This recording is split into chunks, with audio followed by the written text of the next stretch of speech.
네, 안녕하세요. 정마트입니다. 오늘은 요즘 정말 대세인 반셀프 인테리어에 관련된 영상인데요. 반셀프 인테리어 아무 준비 없이 시작했다가 큰 코 다칩니다. 자, 그래서 준비했습니다. 반셀프 인테리어 하는 법이 아닌 반셀프 인테리어 잘 하는 법.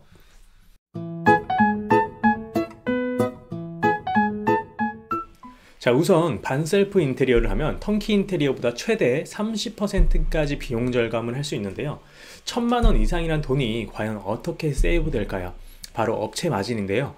통상적으로 15%에서 20%의 마진 구조가 인테리어 업계의 정설이죠. 자, 반셀프 인테리어로 1000만원 아끼려면 준비물이 뭘까요? 바로 시간과 정성입니다. 한마디로 내 자신이 인테리어 디자이너가 됐다라고 생각하면 되겠죠? 공정을 진행하고 있는 매일 아침마다 현장에 가서 작업 지시도 해야 되고, 저녁에 가서는 그날의 작업이 마무리됐는지 체크도 해야겠죠. 또 발품도 팔아가면서 도배, 마루, 주방, 욕실 등 필요한 공정도 각각 진행해야 합니다. 자, 그러기 위해서는 인테리어 공정을 꼭 알아야지만 공사 기간과 공사 일정을 잡을 수 있겠죠. 자, 반셀프 인테리어는 셀프 인테리어와 턴키 인테리어의 중간이라고 보면 되는데요. 자, 스스로 인테리어 일정을 잡고 작업 지시를 하고 시공 감리까지 진행하는 인테리어 총괄 디렉터라고 보시면 될 것 같습니다. 저는 주방 가구를 담당하고 있기 때문에 직업 특성상 웬만한 인테리어 업체들보다 반셀프 인테리어 경험이 많은데요. 가끔 초기 공정인 철거부터 시작해서 설비, 목공, 전기, 타일 등 처음부터 끝까지 공정에 관한 어드바이스를 드리곤 하는데, 정말 힘드셔서 우시는 분들도 계시더라고요. 대부분의 힘든 이유는 바로 내 생각대로 잘 안 풀리면서 현장 관리가 너무 꼬여버린 거죠. 그래서 영상으로 반셀프 인테리어 하는 법이 아닌 반셀프 인테리어 잘하는 법을 알려드릴게요. 자, 본격적인 시작에 앞서서 이거는 꼭 말씀드리고 싶은데요. 절대로 착해서는 안 됩니다. 자, 모든 일을 시작하기 앞서서 가장 먼저 하는 일이 뭘까요? 바로 계획을 짜죠. 인테리어도 똑같은데요. 순서에 맞게 진행해야 작업도 수월하게 진행된답니다. 자, 그러려면 인테리어 공정 순서부터 알아야겠는데요.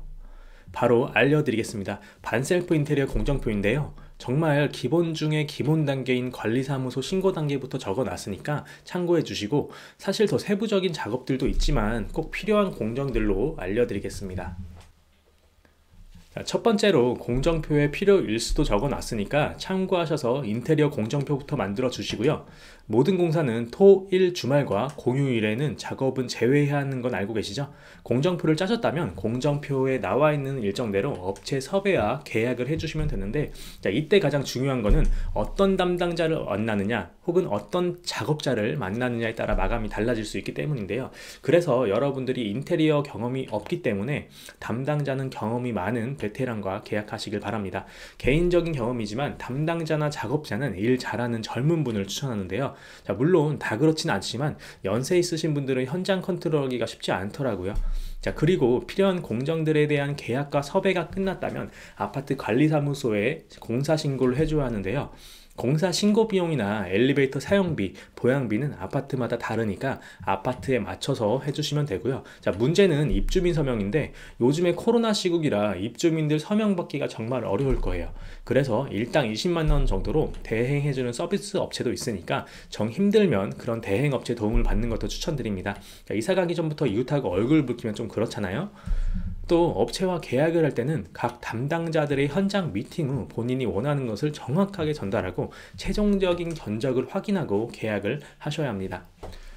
자, 반셀프 인테리어의 첫 시작, 바로 철거인데요. 기존에 있던 주방, 욕실, 마루, 조명 등을 철거해 줘야 되는데, 자, 물론 먼저 계약했던 주방, 욕실, 마루 등의 업체에서도 각 공정에 대한 철거를 요청할 수 있습니다. 하지만 괜히 각 업체에 의뢰하셨다가 여기저기 추가로 철거해 달라면서 아쉬운 소리를 하게 될 텐데요. 또 철거 역시 추가 비용이기 때문에 공정마다의 철거팀을 따로 부르기보다는 깔끔하게 인테리어 철거 전문 업체에 한 번에 의뢰하는 게 좋겠죠. 30평대 기준으로 기본 철거와 마루 철거 비용 포함해서 약 150만원에서 170만원 예상하시면 되고요. 필요에 따라 벽을 철거해야 될 경우도 있죠.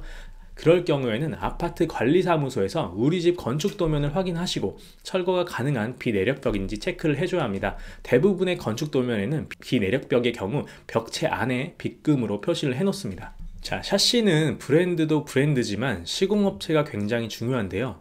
국내 1군 브랜드로는 LG, 현대, KCC가 있는데 사실 1군 브랜드 샤시는 다 거기서 거기인지라 시공업체 선적을 잘하는 게 관건이겠죠. 비용으로만 따져봤을 때는 LG, KCC, 현대 이 순서고요. 또 각 브랜드마다 저가형, 중가형, 고가형이 있는데 자, 물론 저가형이 저렴하겠지만 스펙이나 가성비로 따져봤을 때는 3, 4 모두 중가형 제품을 추천드립니다. 자, 인테리어에 꽂힌 목공은 예쁜 마감을 하기 위한 기본 작업인데요. 자, 그래서 목수 반장님 섭외는 정말 신중해야 합니다. 게다가 업체와의 계약이 아닌 작업자를 직접 섭외하는 거라 더욱 신중해야 할 텐데요. 자, 목수 반장님의 포트폴리오를 볼 수도 없고 경력을 확인해 볼 수 없으니 정말 답답하죠. 그래서 추천드리는 방법으로는 인테리어 자재상에 가서 소개받는 법도 있고 또 요즘에는 네이버 세링 카페에서도 많은 정보를 찾을 수 있으니 참고해 주시고요. 자, 목수 반장님은 보통 일당 30에서 35만원 예상하시면 됩니다. 자, 물론 자재비는 별도고요.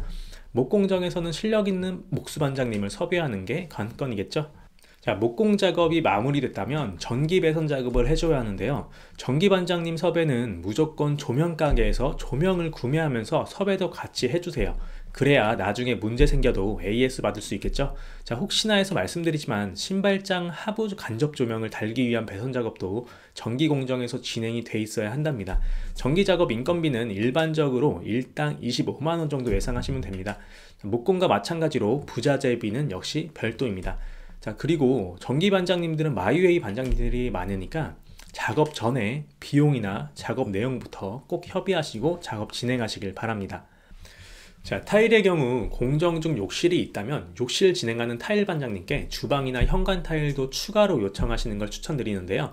욕실을 진행하지 않는다면 주방 담당자에게 요청하거나 타일 자재 상가에서 섭외하는 방법도 있습니다. 그리고 주방이나 욕실 타일은 덧방을 기본으로 진행이 되는데요. 덧방이 싫거나 현장 상황에 따라 부득이하게 철거 후 시공이 필요한 경우에는 철거 공정에서 꼭 별도로 요청을 하셔야 합니다. 그리고 타일 인건비는 일당 35만원 정도로 예상하시면 되고요. 타일 자재 값은 역시 별도랍니다. 또 타일은 타일 크기나 시공 기법에 따라 추가 비용이 발생할 수 있으니 이 점도 참고 바랍니다. 자, 이제 타일까지 마무리됐으면 인테리어를 할 기본 공사는 마무리됐습니다. 자, 2단계까지 순탄하게 왔다면 거의 성공했다고 보시면 되는데요. 욕실 도기는 크고 무겁다 보니 필름이나 도장 공정 전에 시작하는 것이 좋습니다. 사실 욕실은 정말 특이한 경우가 아닌 이상 기존 설비 위치 그대로 진행하는데요. 욕실은 한샘이나 현대 리바트에서 키친앤바스를 묶어서 패키지 상품으로도 있기 때문에 시간이 없다면 이렇게 한 번에 진행해도 되겠네요. 개인적으로 국내 욕실 브랜드로는 대림바스를 추천드리고요. 참고로 판넬 타입 욕실은 절대로 하지 마세요. 자, 대부분의 반셀프 인테리어라고 하면 필름을 활용한 인테리어를 많이 하실 텐데요. 필름은 작업 내용이나 모양, 부위에 따라 가격이 천차만별이다 보니 전체 견적의 기준은 없고요. 문과 문틀로 예를 들자면 문과 문틀의 모양에 따라 한 세트당 15만원에서 25만원 정도 비용이 발생합니다.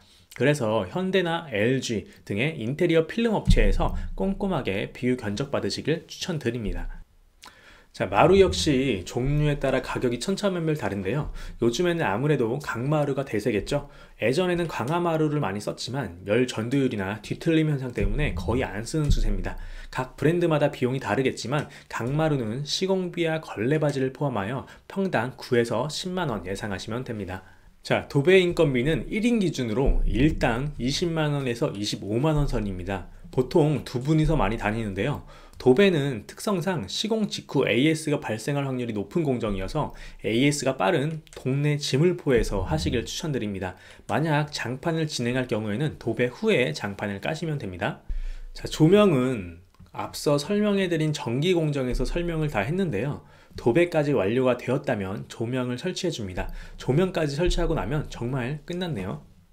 자, 여러분, 가구 공정을 어디에 배치해야 할지 헷갈리시죠? 사실 정답은 없지만 제가 추천드리는 순서는 마루와 도배 장판이 끝난 후 가장 마지막 단계에 시공하는 거랍니다. 사실 가구 담당자인 제 입장에서 본다면 바닥재를 안 깔린 상태로 시공하는 게 가장 편하겠지만 예쁜 마감을 생각한다면 지금처럼 마지막 단계에 배치하는 게 맞습니다. 또 디자인 전문 인테리어 업체에서도 이렇게 진행을 하고 있고요. 주방 가구는 브랜드에 따라 그리고 주방 담당자에 따라 디자인과 견적이 굉장히 상이하므로 꼭 비교 견적을 받고 진행하시길 바랍니다. 개인적으로 주방 가구는 특성상 사제보다는 브랜드 가구를 추천드리는데요. 사용하다 보면 몇 년 뒤 AS가 필요할 경우 사제 공장이 혹여나 없어진다면 반셀프 인테리어라서 책임질 인테리어 업체가 없기 때문에 주방 가구는 꼭 브랜드로 하시길 바랍니다. 그리고 브랜드 주방 중 하나인 리바트 키친 견적은 평형대별로 정리된 영상을 업로드하고 있으니 참고해 주시면 될 것 같습니다. 자, 그리고 입주 청소를 직접 한다고 하시는 분들도 계시지만 인테리어 공정 중에 발생된 엄청난 먼지를 직접 청소하기에는 너무 힘드실 거예요. 그래서 전문 인력에게 맡기는 게 마음 편하실 겁니다. 입주 청소 비용은 보통 평당 15,000원 정도 예상하시면 되는데요. 혹시나 앞선 공정들이 미뤄지면서 청소보다 이사를 먼저 해야 하는 경우, 이사 후에 입주 청소를 하게 될 경우에는 금액이 많이 추가되니까 이 점도 참고 바랍니다. 자, 이렇게 반셀프 인테리어 잘하는 법을 영상으로 설명해 드렸는데요. 제가 영상 시작을 하면서 말씀드렸던 절대로 착해서는 안 된다는 말을 기억하시나요?